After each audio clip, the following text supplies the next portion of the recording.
Hey y'all, I bought a beef. Not a share, not a quarter, not a half. I bought the whole damn thing. Here we go. Let me show you what I spent, what I got, and whether or not I think it's worth it. All right, so we are at pickup. And we are about to transfer. And this is what it looks like before we unload.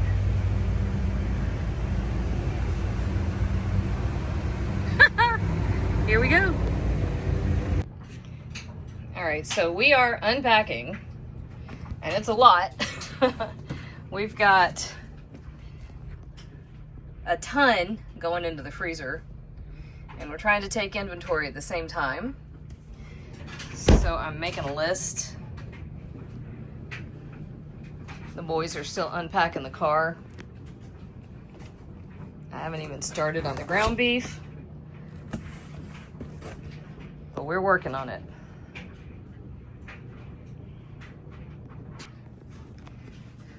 I had to call in the cavalry. Joey's coming in clutch.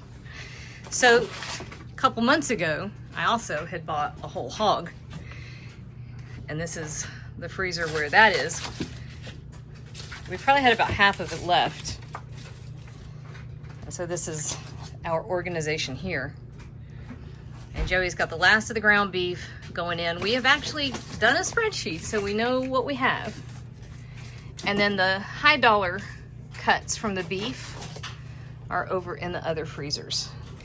So this is where our prime rib, sirloin, the T-bones, all the roasts, our steaks, everything that is not ground beef is over here. I did tuck into the nooks and crannies. I have a little bit of the ground beef, but for the most part, these are all of our roasts and steaks. Once we've got everything unloaded, I'll give y'all totals, and I'll tell you the thought behind what I ended up ordering on my cut sheet. All right, we're fully packed.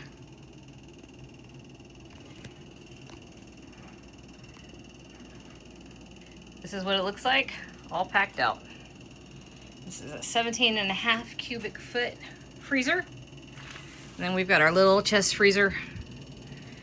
I forgot how big. All right, so I thought we would talk about how I did the beef, what I requested and why. And I had to make notes so I didn't forget anything. Because I thought it was important. I mean, this is kind of a major investment. And when I was doing my research, I realized that beef not only is a major investment, of course, but it's actually less expensive here than it is in most places. And so the price per pound worked out less for here than it would in a lot of spots. So all in, my whole beef cost me just over $2,500. And that includes the cost of the butchering. So I think that was pretty spectacular. My cost, let's see, was $2,567. And that includes a credit card charge because I got out there unexpected. Long story. It all happened like in a 2-hour window when I wasn't prepared for it. And I had a whole bunch of other things going on. And I just was like, you know what? Fine. I don't have time to go to the bank. So just put it on the card. So I could have had it for a couple of percentage points less. So keep that in mind. So when we got home and we were unpacking the freezer, I took an inventory, and I ended up with 329.1 pounds. And that was all of meat, right? I had originally requested that I get all of the soup bones and all of the marrow bones. And I'm not sure what happened, but I have noticed, because this is the second time I have bought a whole animal, I have noticed that the butchers really don't understand that I actually do want the bones and I want the skin, well, not on a beef, I wanted the hog, and I want the fat, and I want those things that most people really just want to toss. And I've had to ask for them several times, and I've put them on my cut sheet, And that part just kind of gets dismissed. It got dismissed this time. I didn't get those things. So I've reached back out to the farmer, who I love. I think she's fabulous. And I think I'm going to ask to have the butcher see if another customer does not want those things. And I'm going to refer back to my cut sheet and say, listen, you know, I asked for those things. I paid for them. Can I get those?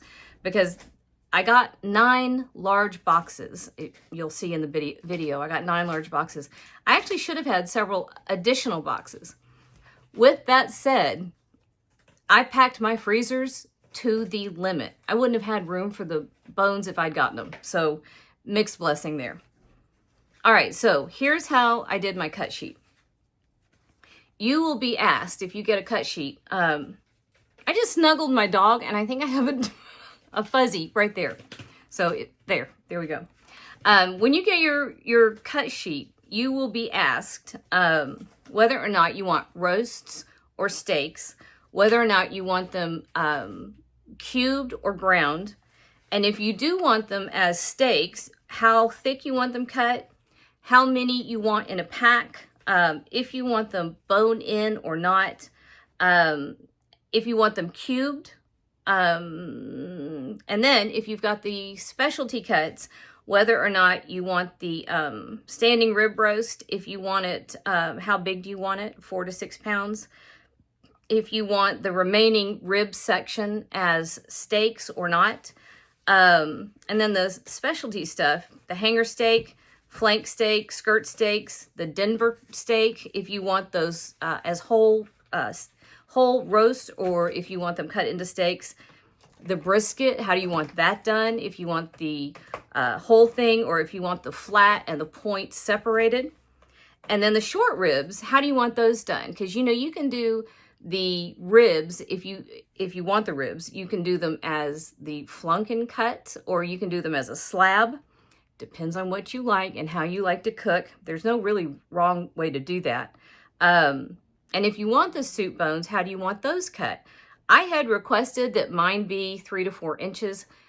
Keep in mind, you have to have something that you can get into a roasting pan or a soup pot, or both. If you're making your own stock, you want to roast those off and then into a stock pot. How do you want your marrow bones? Those you also want to be able to roast, because that's phenomenal. And the organs, how do you want those done? I know that there is a trend right now.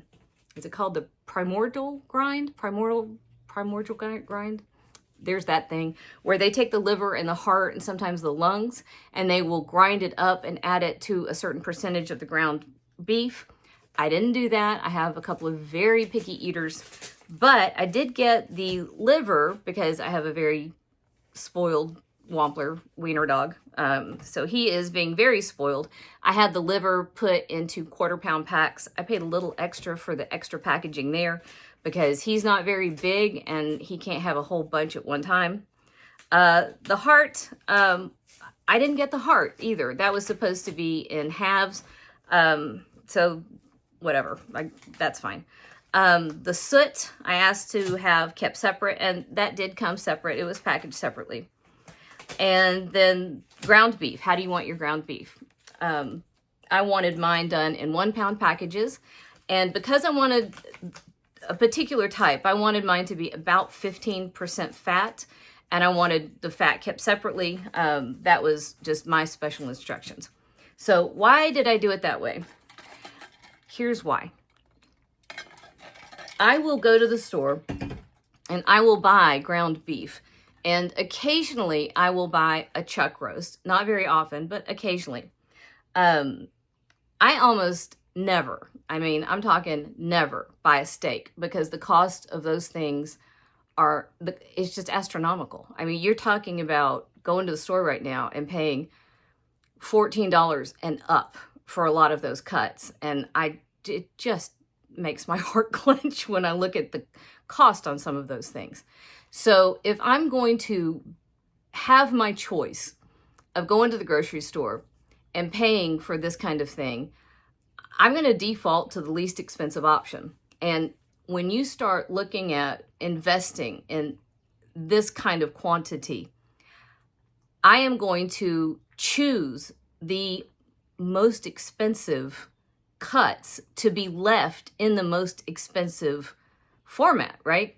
So I'm not about to take brisket or chuck or sirloin and have it ground. I mean, that's just, to me, that's anathema.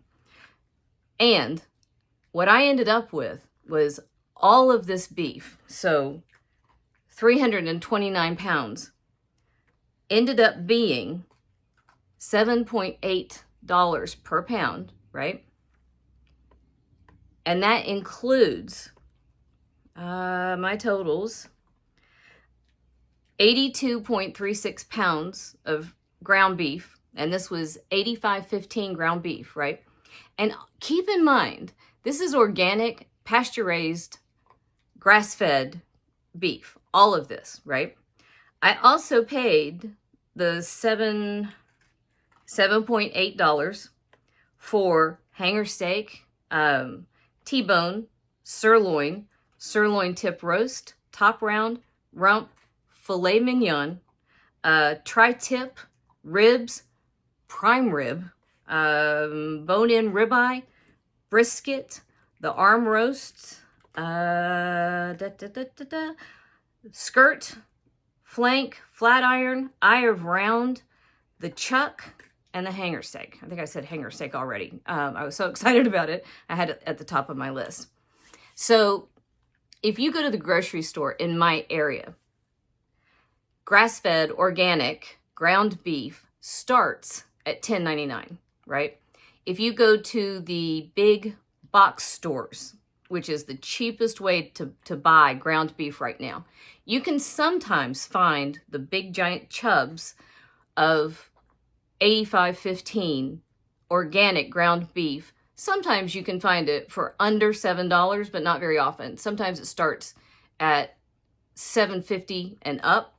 It averages out at around $8 a pound and up.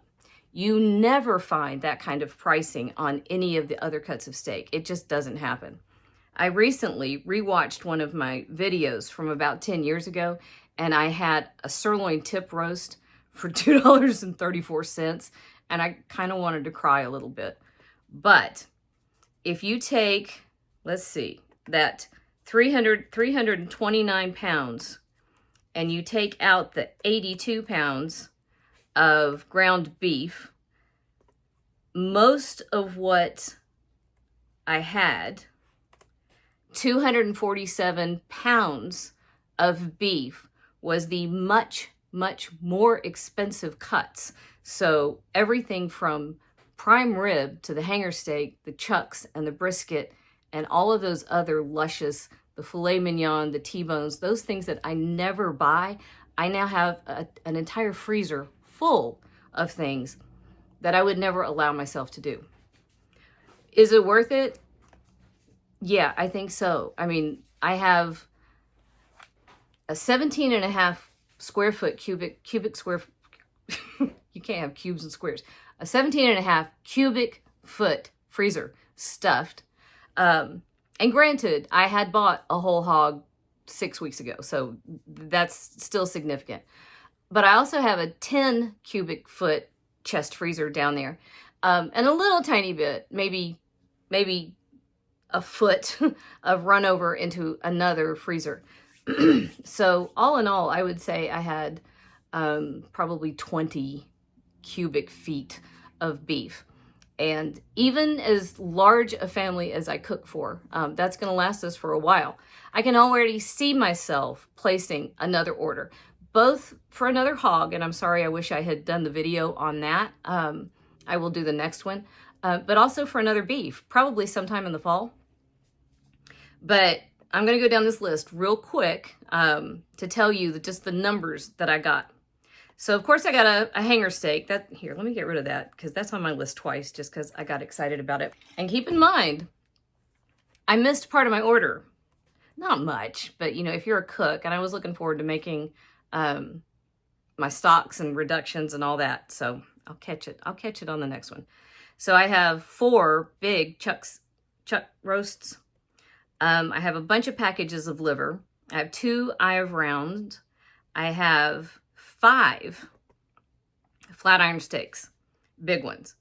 I have one big flank steak. I have 4 skirt steaks, 5 big New York strips. I have 2 big arm roasts. I have 4 pieces of brisket because I had them separate the brisket in half, and then I separated the flat from the round.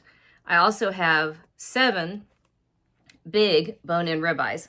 I have a large ribeye, and I had them leave the bones in. I have a 6-pound ribeye. I have 8 flat packages of ribs. I have 2 tri-tips. I have 4 pounds of filet mignon. And then I have a package of the small offcuts left over from the filet. I said, do not, under any circumstances, grind that. I want medallions. I have 2 rump roasts, 2 top round roasts, 2 sirloin tip roasts, 1 oxtail, which it should have been more than that. I'm not sure what happened there. I have 11 sirloins, although we already got into the sirloins, so, you know, we had to right out of the gate. 2 huge T-bones, my hanger steak, and then a big package of fat and 82 pounds of ground beef. So I have a whole lot of roast videos coming up, of course. I think I'm going to be able to shoot roasts in every possible combination. Although, on the next cut sheet, I'm going to ask for an entirely different configuration of roasts because this is only one style. If you look at the primals, this is one set of roasts that you can get. You can actually do an entirely different configuration of roast. And I think when I do the next one, I'm going to ask for the other set, more of a European or Italian style, just because I find it interesting and I love doing, you know, all the different things. I think it's fun. Okay, so there we go. I bought a whole beef. I bought the whole thing. I don't take on small projects. I think it was well worth it for the money. I think I actually got a great deal. Even if it wasn't, you know, the whole farm-raised, pasture-raised, grass-fed thing, I think it was still a good deal if it was just plain old industrial beef. But having had the first few dishes made from it, it's spectacular. So if you are anywhere close to Greene County, Tennessee, and you have a chance to purchase from Holly Knoll Farms, you are well done by if you purchase their product, as long as you don't reserve mine. Okay, leave me mine. So there we go. That is how I did my cut sheet. I highly recommend you do the same. You are not going to be short on ground beef. And listen, in a pinch, if you want to, you can run down there and grab one of your beautiful roasts and chuck it in the grinder. I don't know why you would do that, but you always have the option of grinding up one of your roasts. You just can't ungrind it once it's been done. But I prefer to do the roast and then shred it, and I can turn that into a billion meals. Not just do something with the ground beef. So that's it. That's my whole cow. I hope you learned something from that. I hope you know that doing something crazy like that is actually kind of a great way to invest in a food supply that can pay off, you know, for a while. I know that the hog has been a great investment. The beef has been already something that has been a great payoff, and I'm looking forward to working with it for the next few months. If I can keep the boys out of the freezer, I've already seen them shop in the freezer a few times, but I'm looking forward to it, and I've got a couple of roasts planned for this coming week already. So there we go. You probably see a chuck roast coming up, and I'm going to share it with you. So I'm looking forward to it, y'all.